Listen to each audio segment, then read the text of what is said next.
Air is vital to each of the trillions of cells that make our body. Today's talk will look at ways in which we can maximize the benefits of air, the breath of life. In 1875, a group of explorers launched a hot air balloon called Zenith. Their goal was to set a world record by reaching the highest altitude levels ever attempted. They succeeded by reaching 28,000 feet, but of the 3 men manning the balloon, 2 died due to a lack of oxygen. This tragic experience was a solemn reminder that a person can live for weeks without food, for days without water, but only minutes without adequate oxygen. It's a basic ingredient of life's existence. When we think of air, we think of oxygen, but air is only 21%, with the majority being 78% nitrogen and traces of other gases and water. Air quality can vary greatly. Clean, fresh air comes from the purifying action of nature itself. Air is purified and energized by storms and lightning, by green plants, trees, and running water, and by sunshine, oceans, and sand. But unfortunately, clean air often becomes polluted. Industries, vehicle exhaust, and smoke are the main contributors to polluted outdoor air. They add gases, acids, dirt, dust, germs, and ozone to the air. These foreign substances burden the whole body, especially the respiratory tract. Some of the body's reactions to air pollution include burning eyes, runny nose, headache, coughing, fatigue, negative emotions, and even some diseases.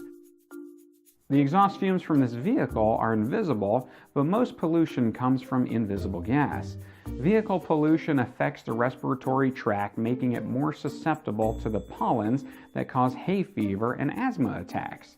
Pollution also changes the pollen itself, making it more irritating. We can try to protect ourselves by using masks. This method won't keep out the gases, but it does help filter out the dust, dirt, and germs. In some countries, it's common to wear surgical masks in heavy traffic.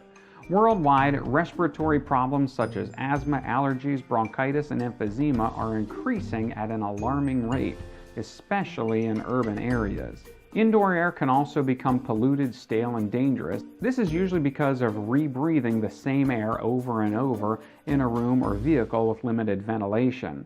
Buildings, old or new, both commercial and residential, are poorly ventilated, may harbor dangerous air.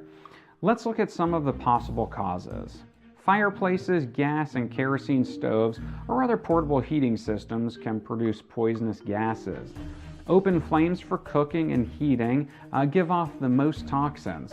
They can damage the respiratory tract, trigger asthma, and even interfere with brain function. The air from musty, dusty bedding, fabrics, wall coverings, upholstery, and carpet can also be irritating to some people.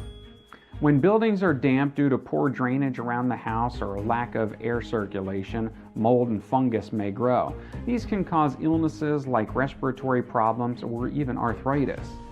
How can you protect yourself and your family? Move to the country. Consider moving to a less polluted place. Remember, it is nature itself that helps to clean and revitalize the air. Circulate fresh air out of your home at least once a day. If smog is a problem, air your home in the early morning or after sundown. Keep at least 2 windows open for cross ventilation. In the winter, it may seem a waste of heat, but you will be rewarded with better health. Use houseplants. Bring nature inside by keeping houseplants. Place at least 1 plant for every 100 square feet of indoor space. That's what we recommend. Sleep with an open window. You'll wake up feeling more refreshed. Use air conditioners wisely. If air conditioners are used, set them to bring in at least 1/3 of the air as fresh air. Clean the air ducts and filters on your cooling and heating system regularly. Vent appliances. Be sure to vent the outside wall gas, oil, kerosene, wood, or coal-burning appliances. Smoke or fumes contain dangerous gases. Ban smoking indoors and avoid side stream smoke. Tobacco smoke contains hundreds of toxins which are dangerous not only to the one smoking, but to others breathing the smoke as well. Eat protective foods. Eating these protective foods will help prevent the damaging effects of pollution on the body, especially in the lungs. Some of the most protective foods are the rich reds, leafy greens, blue purples, and deep orange-colored plant foods. Be sure to get some at each meal. There are several factors that hinder oxygen supply to the body. Eating high-fat foods can reduce the oxygen level in our blood. Notice the difference between these two pictures. After eating food that is high in fat, the blood is thicker and tends to clump together. It can no longer carry oxygen to the smaller arteries as efficiently. This smoker's lung is polluted with tar and smoke. Obviously, any exchange of oxygen is going to be somewhat impaired. At the same time, the blood vessels throughout the smoker's body were constricted because of the nicotine in the tobacco. This limits the circulation of the blood needed to nourish the cells and keep them healthy. Consuming alcohol also hinders oxygen supply in two ways. It depresses breathing and impairs the circulation. Dehydration. Not drinking sufficient amounts of water keeps the blood from flowing freely and allows impurities to accumulate. Tight clothes, belts, or waistbands restrict the lungs from expanding fully and hinder healthy circulation, thus decreasing the delivery of oxygen to the body. Poor posture. People with poor posture tend to slump. This prevents the lung from expanding fully and starves the vital organs of their essential oxygen supply. Incorrect breathing. Babies automatically breathe correctly, but many adults don't. They use only the top part of the lung. Check yourself. Notice in this animation that when we breathe properly, the lungs expand outward and downward. When we exhale, we should exhale fully, emptying the lungs as much as possible. As a result, the abdomen rises and falls with every breath. Take some deep breaths when you wake up in the morning and several times during the day. When you feel fatigued and after sitting for more than 30 minutes, stand up and take time for several deep breaths. You'll find it refreshing. Singing and playing wind instruments are excellent ways of increasing oxygen exchange and invigorating the entire system. Enjoy nature's threesome: fresh air, sunshine, and exercise. These are God's vitalizing gifts.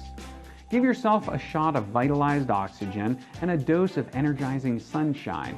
Do some kind of physical exercise outdoors every day, and preferably in nature where the air is the cleanest.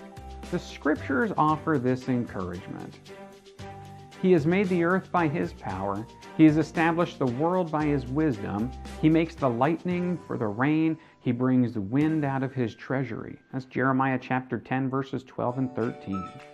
Without a doubt, fresh air is a special blessing from God, one that imparts an invigorating influence on the entire body. Why not do everything you can do to make the most of God's gift, fresh air?